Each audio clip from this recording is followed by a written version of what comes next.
Hello, this is Latasha with another episode of La Guapa Negra.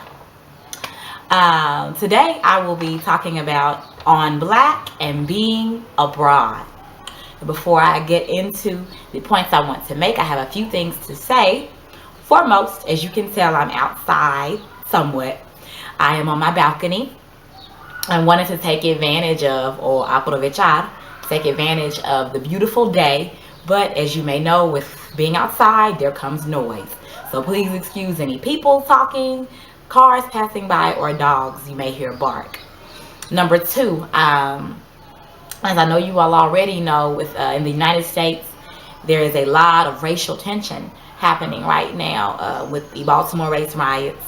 But since I've been in Spain, there's been Mike Brown, there's been Eric Garner, there's been a little 12-year-old boy, adolescent boy killed in a park while playing. I believe that was in the state of Ohio. There was the homeless gentleman killed in Skid Row, I believe, in California. And now there's Freddie Gray. So that's nothing new. The media is just really on it now, but it's been happening for decades. But I don't want it to seem as though I'm making this post to address any of those issues. That's a separate issue to discuss, and nothing about me being in Spain. But I'm talking about being black specifically because this is it's me telling you all about the experiences I've had. I've noticed everything I'm going to talk about since I got here last year, but now I have more stories to tell and more of a bigger narrative, more points and advice to give to you because I've been here longer. A car is passing by, excuse me. But anyway, back to the point. So this is nothing to do with any of the racial issues that are happening in America. That's a separate discussion, but this is all about my experience with being black in a foreign country. Third thing I want to get into before I make any points. If you never noticed that you were black, you will notice it when you go abroad. Now let me break that down. I've noticed in the black community, African American community, I don't know about people of African descent elsewhere, but there are a variety of ideologies and thoughts on being black. There are some who are, black, wake up black, go to bed black, I'm black. That's not black. Ooh, black. There are others who are kind of in between.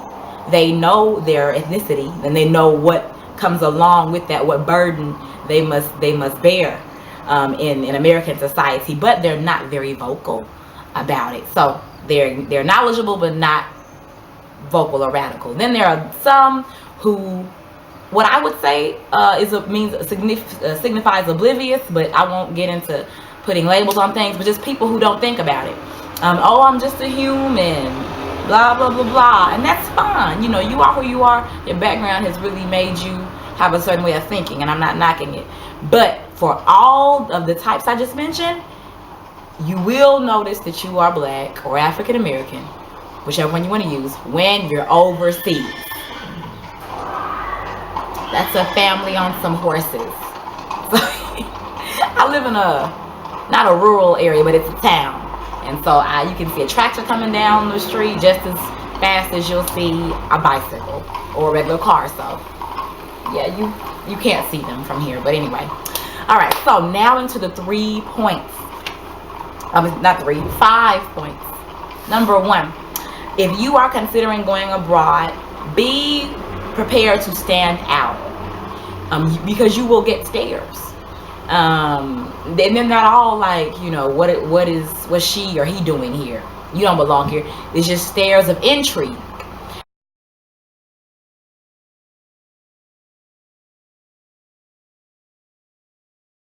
And at first, my first month, I was like, okay, I understand the stares, no problem. I know I'm new. But after month 5, I did get a bit irritated, and I kept it internal because me looking angry at them does not help. But at a point I did get a bit irritated because you just get tired of being stared at. It's just, I think that's natural for whatever reason. If it's because of your ethnicity, if it's because you have a pimple on your face, you don't want people staring at you. But be prepared for that. And like I said, most looks aren't looks of disgrace or anger. looks of intrigue. It's like, for example, for those who are familiar with the hood, it's like a white person walking in the hood like every day. And you like, that's just not, from what I know about the hood, I don't know, can't speak on what I haven't lived, but it's just not common white people live there, in a black hood at least. And it's like, hey, what's that white girl doing here? So I take it like that. Another reason you need to get used to standing out is because oftentimes you will be the only person in an area, in a restaurant, in a store, in a shop, or another area, a public place, at a certain time. Or if you're not the only one, you're one of 2 or 3. So be prepared for that. Because of the 2 reasons I just mentioned, the stairs, not being around people who look like you much. The third point I'm going to make connects to that, because I get excited when I see anybody that looks like me. My heart, flutters a bit, and we acknowledge each other, we speak, we wave, make it vocal, hello, sometimes even strike up a conversation, because it just makes you feel like, yay, finally, I can relate to someone. Because even though you don't know their story, they don't know yours. They may be an immigrant where you're just a student visiting, so a different background, but somehow our histories have a connection, and it makes you feel good. 2 stories I want to put under that point. When I went to Madrid for Semana Santa, which is like spring break here, I was in a store and saw a woman who a little lighter than me and a softer hair texture, but obviously she's of African descent. And we struck up a nice conversation. I asked her how long she had been here, why she came, etc. And she's from the Dominican Republic. And I've seen several Dominican people here. Not once I got into bigger cities, I saw several Dominican people. But at the end of the conversation, I said, I hope I haven't been getting on your nerves, because I'm just excited to see you. When I see people who look like me, I get excited. And she said, don't worry, I do too. And she's been here for about 18 years, so it's just a thing that comes with the territory, I guess. A second story, here in Buyas, which there may be like 5 of us. 1, 2 African, 1's from the UK, and then there's me. So 3 or 4 or 5. And it was a guy walking.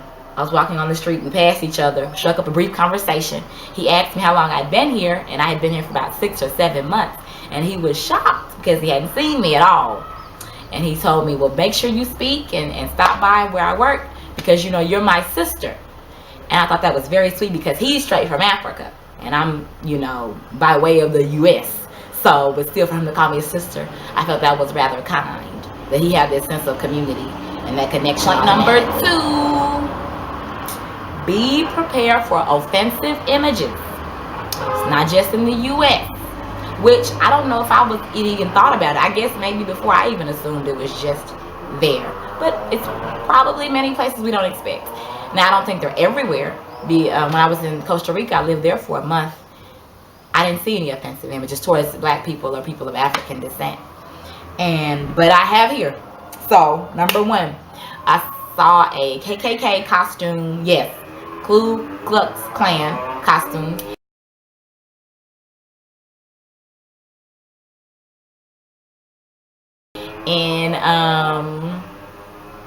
In a costume shop. I was looking for something to wear for Carnaval, and opened a magazine, and there it was, white robe, KKK on the front with the cross, blood splotches on the uniform, and a chain in hand. And you could buy it for like maybe 15 euro, and wear it. And it just threw me, because I don't know a lot about history, but I've definitely learned and improved. And from what I read, Spain doesn't have like a big connection to the Atlantic slave trade. Their name has come up a bit, so there was some involvement, I assume. But as far as plantations, slave masters, I'm pretty sure it didn't happen in Spain. So what would connect? Why would those histories even connect? And the KKK is, their purpose is a hate group, hating not only just black people, but anybody who's not white, Anglo-Saxon. But specifically in the U.S., like, that's usually, that's the only one branch I know, maybe international, Maybe that's why, but it threw me because I don't understand the connection. And then on top of that, why make it an option in a public costume shop? Now I can understand if it's a special costume shop for people who real bold and liberal and don't care. But this is a costume shop that's for children, babies, adults. Why even give people the option to buy it? Number two, another offensive image. If you're familiar with the Sambo figure, Sambo is an image that's been deemed offensive past few decades, but it was real popular like the 20s and 30s and maybe even before, I'm sure before. Late 1800s, early 1900s. I'm just going to generalize for safety. But Sambo's a real dark man. He was supposed to be a man. Real dark, big colored lips, big eyes, and really looks more like an animal than a human. And I've seen that here. There's a candy called Conguitos. I'm pretty sure that's it, Conguitos, how it's pronounced. And he's the image. He's the poster child for Conguitos. And so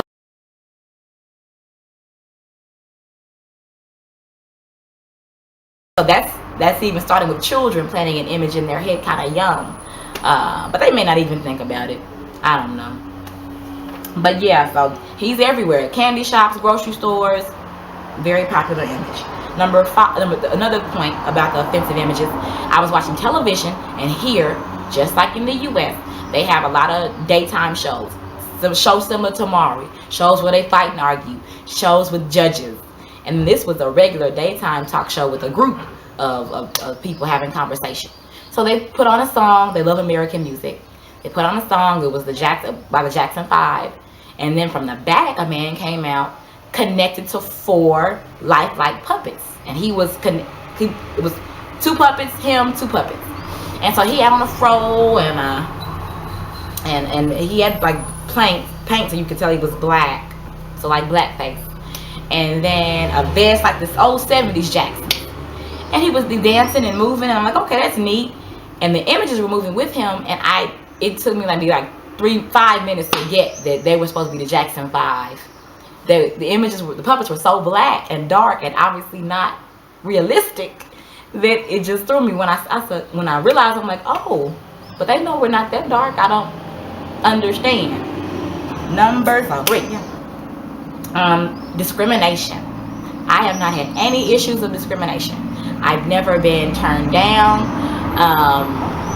to enter a building or go to a play, an event. I haven't been denied service as far as food goes. I've been able to try on clothes anybody else tries on. No worries. Haven't been followed around a store. You know, nothing like that. But I have been stopped by the police. And so that's not fun. I mean, discrimination may not be the correct term this should be under, but overall, discrimination, prejudice, oppression, I'm generalizing here. But I was stopped by the police. There's a post I made in February, March. So go back a few posts, I don't have many, and look at that. It's called Tasha Gets Stopped by the Police. But yeah, long story short, I was the passenger seat in a taxi, and there was a traffic stop where every car would get stopped by the police. Questions will be asked. Car keeps going. So I just knew we were going straight through the traffic stop. Because what's wrong? Nothing. But the man had us pull over to the side, and I got searched. And I don't want to say it's only because I'm black, because there was a car in front of us, and they had to go to the side and get searched too. So it's not just because I'm black, but the taxi driver even said that had never happened to him. Keep in mind, I'm on the passenger side. I'm not driving. He said that had never happened to him, and he did feel it was because I had a dark tone, and so I'll look suspicious because it's like, what are you doing here? Maybe you're doing something wrong. So number 4, children are just so honest, and they will all, back to point 1 about standing out. They'll remind you, hey, you don't belong here, or like you don't fit, like not in a bad way, but like, hey, this isn't normal. Children are so honest. 2 weeks ago, I was walking. And a little girl said, and she's like 2 or 3. Hey, mommy, look, it's a black lady, just out loud. And it was grandma. She was holding her hand. And grandma was like, yeah, there she is. Little boy last week in a carriage, so he's probably 1 or 2. And we're passing each other, but before we completed the pass, he pointed and said, mommy, who is that? And those are cute examples, but I have one not so great one. Was in a store in Alicante, and looking through clothes, browsing, nothing major, and my eyes locked with a little Hispanic boy Hispanic boy who had a toy gun. And as soon as he saw me, he was like, "Pasa." Now, pasa comes from pasar, which is like you open the door for somebody and you say pasa, pasa, like go through, enter, go in. But in that aggressive manner with the toy gun, it was like move something. And I was shocked and I couldn't believe it. So I kept my eyes on him to make see it again. Like, is it me? Did he just do that? So I continued to watch him. He continued to watch me as he kept walking. And he did it one more time for emphasis, just to let me know, And I couldn't believe it. Of course, initially I wanted to tell his parent or something, but I didn't even take the time to find him, because if he thinks that way, maybe his parents do. Now I know he could be a little boy. Little boys have guns. I understand. I get it. There are a lot of possibilities, but he didn't do that to anybody else, at the store. So I think that says something. But I let it go because, like I said, me taking it to another level, I'm not home. And people here, I don't think, are as conscious of racial issues. They know it exists because of television. They watching TV. Every riot pop off in the U.S., they see it. So they know, but as far as their life, their bubble, their world, it's not a conversation. Because to me, there aren't enough. From what I've seen, there aren't enough of us here to make it a big conversation. A lot of us that come are from certain areas and we come as immigrants, and immigrants just trying to make it. So I didn't want to take it anyhow. I let it go, but I kept it in mind, wrote it down, and having a story to add to my pie. Finally, number 5, hair. Ooh. I came here with larger, rough twists. Changed from that to a wig. Went from a wig to 2-strand twist. 2-strand twist to a fro. Fro to this. The long extended 2-strand twist. And that makes me the talk of the town. Like, every day at school, if I do a new style or take some hair out or add some hair. Ooh, your hair, what did you do? Is this yours this time? Oh, it is? It's not? How did you get it in there? Did you put glue in it? It's conversation after conversation for children and adults. They're all wild. Oh, it's so pretty, blah, blah, blah. Or it's not so pretty. Yes, I've had people tell me that, but only because at this point I'm close enough to these people. These are my students or friends of my friends that I've made, the Spanish people. Now, if you are hanging out with just Americans or people who are from wherever you're from, they know a bit about like cultural boundaries. So they may not get that bold, but people here, they don't know cultural boundaries with me. They'll just say and ask whatever. It usually is an educational point, usually. But I have had people who like, I don't like the fro. So you have to know, especially if you're natural sister, you gotta be strong in your style and like it if nobody else does. I've dealt with that I've heard about it. In the US, natural versus relaxed. Like, that's an argument within the black community. But trust, when you go out of the black community, you still have to know for yourself that you like your hair and how it looks. For the men, I think you're just gonna have to learn how to cut your own hair. That's it. Now, for men and women, the Africans, if you find some, they get their hair cut, and their hair is braided, so you can have them do your hair for you.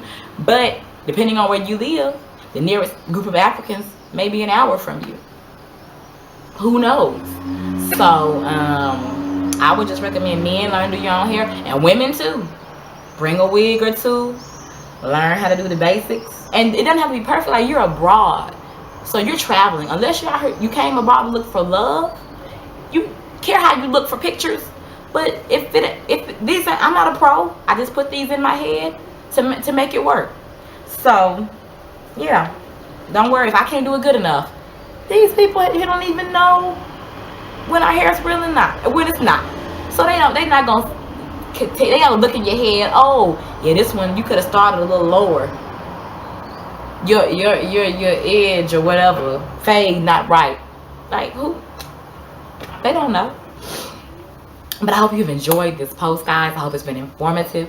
Let me end with some points. This was not a post in any way to have anyone come over of African descent or black come and go anywhere with their dukes up. Like, oh, something gonna pop off, I'm gonna have to go off. No, like, I'm just saying what I've lived so people can be aware. Don't think ideas of us that aren't correct or true are only in the US. Like, people over here, anywhere, they're going to have an idea of who you are already. And that's just life. Like, to me, one thing I've done, I've taken every opportunity possible to educate people. Like, people who touch my hair, like, oh, they'll just see it and touch it. My hair, the fake hair. And I personally, Latasha does not care. Even back home, I don't care when people touch my hair, but I know some black women out are. So I've taken a lot of time to tell women, hey, if you see a black lady, ask her, okay? Because some women don't like that. Or just that I've taken most opportunities to educate people or have a conversation to get their view. So don't come up here just ready, you know, oh, something's gonna go wrong. No, just know it's real, it's life. Number two, I don't think if you are, you know, like one of the people I mentioned, like, I'm black, this is black, that's wrong, and everything connects to like a racist issue, you may not want to go abroad, or you may want to do some prayer or something to have peace before you go abroad, because you can't have thin skin over here, you know, because if you see the Sambo image I mentioned and you don't like it, okay, you can tell the store manager, but okay, what about it? Yeah, you can go protest or get mad, but it's not even, like I said, something on their radar to even think of as a social issue, and they're usually on enough of us to even make a scene. So just, you can't have thin skin going abroad. You can, but you're just gonna be more angry. So I take everything I've talked about, I've taken everything I've talked about as a learning opportunity, because it helps me grow not only as a black woman, but just as a person, about the truth of life. When you look different, Chinese person in Germany, Mexican person in Bulgaria, you know, when you look different, it will be noted. So yeah, but take care, guys, and maybe I'll do another post soon.